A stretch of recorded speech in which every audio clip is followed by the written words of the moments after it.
I can see clearly from the time and dive.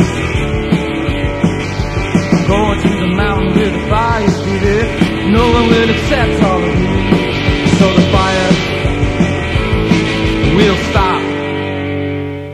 Up through the street. Eccentric, outspoken, or just plain conceited are words which have been used to describe Jeffrey Lee Pierce of the Gun Club.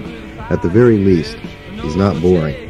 The only member who has lasted his own purges, Jeffrey has passed through over half a dozen musicians. Now playing with drummer D. Pop and guitarist Jim Duckworth, Jeffrey seems content with his latest choice of musicians. Or maybe somebody's putting happy pills in his Wheaties.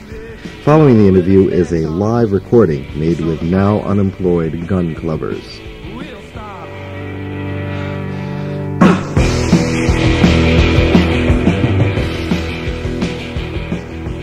Do you want to talk a little bit about what the EP is going to sound like? Is it going to be in the same vein? Is it going to be any kind of drastic change from what we're used to? Or well, I think it's just a lot like the same. I think it's a lot like the same thing. It's a lot harder now, I guess. It's like musically structured, I guess. It's more like the second record, but it's played like faster and louder or something. Just mostly because of Jim Duckworth is just a maniac, you know. He's such an overbearing guitarist. He's like 3 times the guitarist Ward was. Because Ward was a good guitarist, but Ward was just never. He was never, if you know what I mean, aggressive. Yeah. He seemed a little introspective, like he was holding back a little bit. I could definitely tell that he was a good guitar player, and I liked. Yeah, he is. He's a good guitarist. He's a great guitarist, but he's not an aggressive guitarist. He's more of an introspective player. He's more of a thinking guitarist. But Duckworth is just a gorilla. I mean, he just goes crazy. He just breaks all his strings. He just feeds back on every song. He's just completely out of his mind. He's in real well. Yeah, he's just a southern kid from Memphis. Drops acid still. He's out of his head.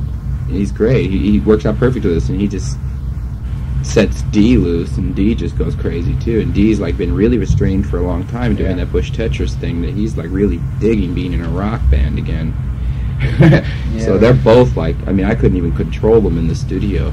Songs that I had maybe meant to be more subtle or something like that just turned into great big noise epics. There's one that's 7 minutes long, and it's just pure racket. It's like Sister Ray or something. Sounds like it should be pretty good. Because it's been good for me too, because they've swung me back into that direction too, which is where the band originally started. When Kid was in the group, we were really a noisier band. It kind of swayed into a really more musical, writing-oriented thing.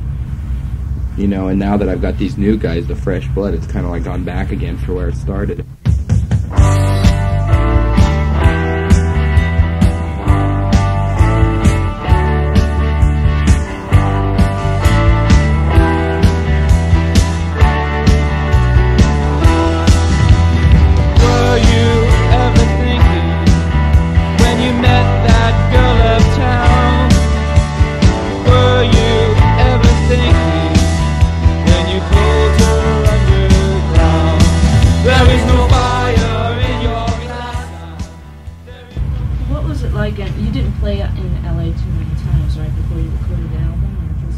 No, we played to death in L.A. before we did the first album. What clubs do you play?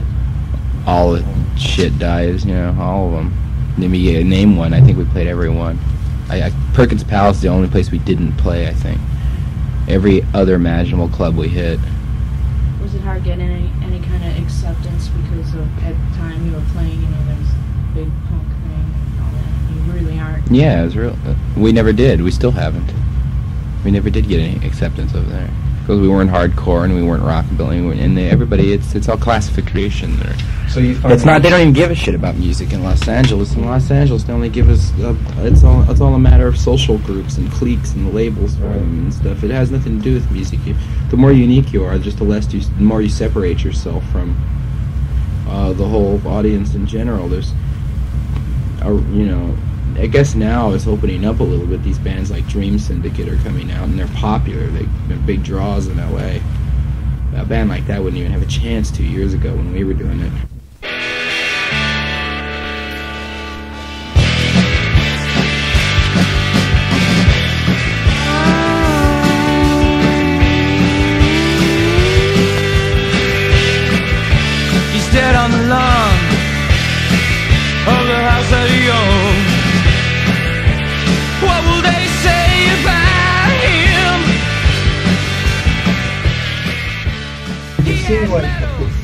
when you put out the second album, the material was strong and everything, but I just got the feeling from the album that you weren't happy.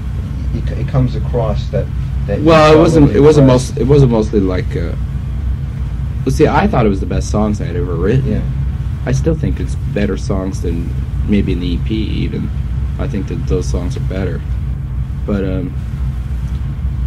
you know, so I was happy with my own personal part. I thought it was the best I had sang, too. I thought I was happy with my own personal side of it.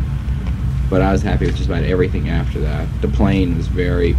You can hear shifting rhythm changes. There's all kinds of bad playing in there. Terry was hitting the snare drum so softly that you couldn't even... You know, I mean, we couldn't even do anything with it in the mix. You know? How was it like working with Chris Down? Did he have a real lot to do with the production? Or? No, it was about half and half. Is he helping produce the... He produced some of the better ones.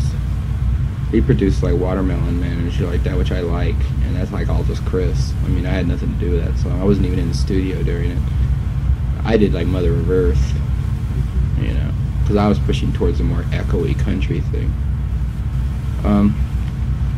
It's kind of weird. It was a real weird combination of things. You know, it was also too many people had say in the matter, so it comes out real confused. But like, at least in this thing, it's just me and Chris. Nobody else has any say in the matter. All the new musicians, even though they're my new band and stuff like that, they're strictly employed. It's not like where everybody gets to jump in and argue for their opinion, you know. Because we cut all the opinions out except just mine or Chris's, and on the next album it's just going to be me.